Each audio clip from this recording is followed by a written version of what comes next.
Final Fantasy VI is one of the best RPGs on the SNES, and one of the best Final Fantasy games. It encompasses everything great about the series and still holds up today. Final Fantasy VI is in my top 3 Final Fantasy games because of the very strong narrative, characters, music, and villain. I feel like Final Fantasy VI is so good that it really should have been the first game in the series to make it a huge hit in the US. Final Fantasy did a lot of things that a lot of RPGs didn't do back in the day, and hell, it even does some cool things that the current Final Fantasy games lack. This review is based on the Pixel Remaster version, and I want to talk about the Pixel Remasters real quick. The Pixel Remasters are slightly updated versions of the originals that feature cleaner sprite work, redone music that sounds amazing, auto battle, a very cool map system which makes exploring dungeons a lot easier, which is a godsend because when you get into random battles every few steps, it helps to know if you're walking in a dead end or not. Also, the Pixel Remaster Final Fantasy III is the original version and not the crappy remake that was released for the 3DS. So hardcore Final Fantasy fans should get that one. As for the overall collection, if you're a huge Final Fantasy fan or new to the series, I'd strongly recommend every game in the series. If not, then I would say at least get 3 and 6, because 3 is the original that's been released in the US for the first time, and I would also recommend 6 because, honestly, it's the best, and the new Pixel Remastered soundtrack for 6 is beyond amazing. So let's get into why Final Fantasy VI is such a great game, starting with the characters and story. Warning, there will be spoilers up until halfway of the game. The story of Final Fantasy VI is pretty good. I think it has a strong narrative, and I think it was really the first Final Fantasy to tell a pretty compelling story. Now, I know 4 was the first to try being very story heavy, but I think 6 did it much better. Now, I will say the story nowadays is kind of standard. It's the whole versus the evil empire type story, but I think it's really well told. I don't want to get too into the story because I think it's better to experience on your own, but I will go over it a little. The story starts out in a world where magic isn't very common, so the first character you control, Terra, who can use magic, is brainwashed by the Empire to do their bidding. Eventually, Terra will come to and be rescued by Loke, and from there, it's about the rebels, the returners, trying to stop the Empire, with a lot of twists and turns on the way. During your journey, you will fight a talking octopus, suplex a train, fight the Joker, Kefka, have a very cool opera scene, and spoilers, will witness the destruction of the world by the main villain Kefka. I think the opera scene and Kefka destroying the world are the most memorable scenes in the game. The opera was very well done and was something not really seen in games back then, and Kefka destroying the world and the aftermath was a pretty oh shit moment. And I think the part where Celeste tries to commit suicide due to how hopeless the situation was actually very well done. Now, moving on to the characters. So Final Fantasy VI does something different with the main protagonist, in the sense that there kinda isn't one. Well, sort of. The game features multiple characters that you take control of in certain points of the game, which is kinda neat because you can see the narrative in different perspectives, but the game focuses on the group rather than just one central main character. But if there were to be a main lead, it would probably be Terra for the first half and Celeste for the second half. I think overall, main characters are great, and some have more development than others, and they all have their own special skills to bring to battle. I really do like how Square handled the characters though.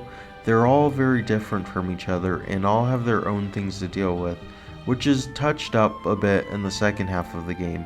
The only real bad thing about the characters is that sometimes they will have generic dialogue because it's based on who you have in your party, so there isn't unique dialogue for every character you choose to take with you in your party at certain points of the game.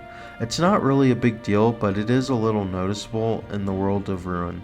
But still, with such a big cast, I think the characters are still very well done.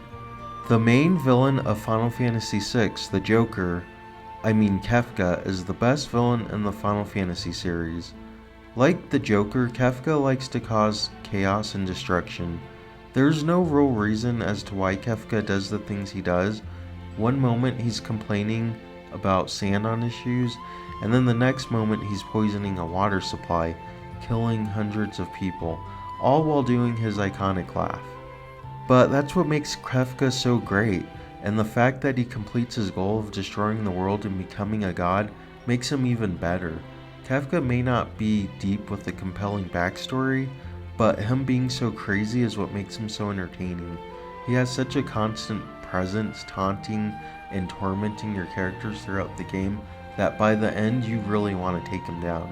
Graphically, Final Fantasy VI looks great, especially back when it was released, and I think it looks really good today. Just look at the opening credits. The music and the SNES Mode 7 really make you think this game is going to be huge and epic.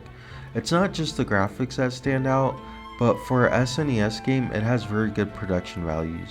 You can tell Square did their best to make it as cinematic as possible, and of course you can tell that they didn't let the SNES hardware hold them back.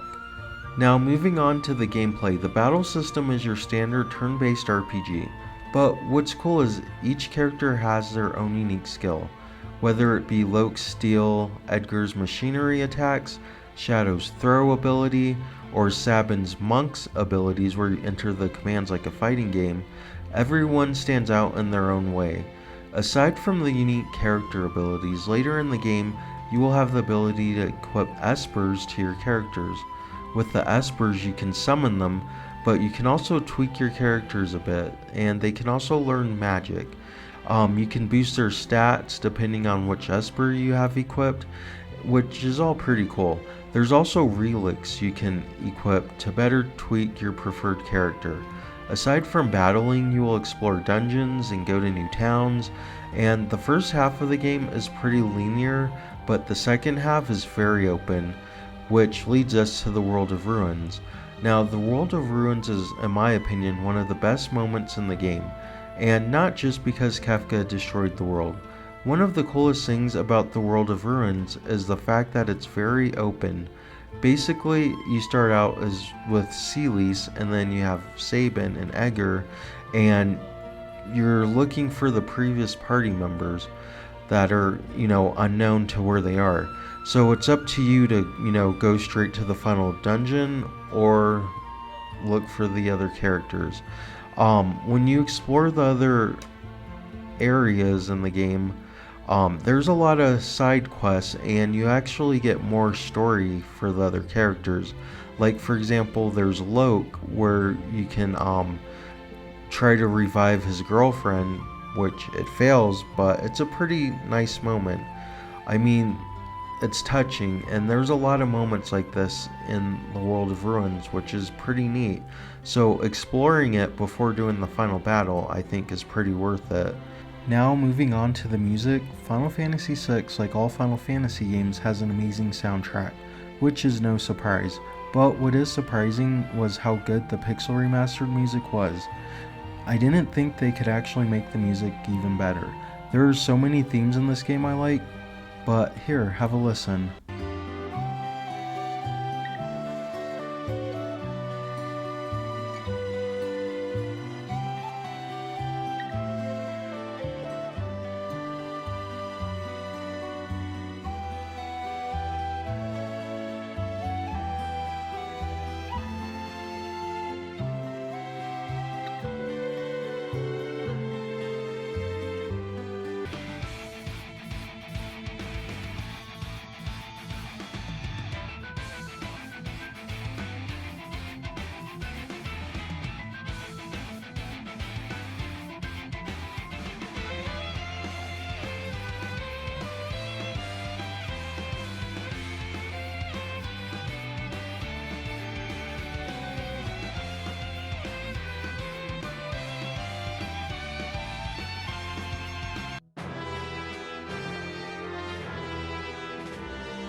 But I think the best theme that they went so hard on is of course the final boss theme, Dancing Mad.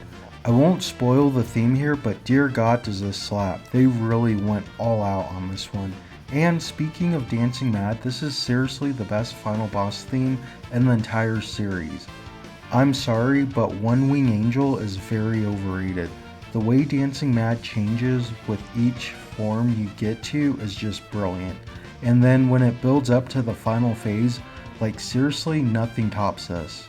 But that will do it for my review for the Final Fantasy VI Pixel Remaster, which is on phones and PC. Hopefully, I'm pretty sure Square Enix is gonna port it to Switch and other consoles so they can, double dip on the money. But for now, I would definitely get this if you're interested in it. Or if you've never played Final Fantasy VI, you should definitely give it a shot. I think it's like in the top 3 Final Fantasy games. Thanks for watching. Bye.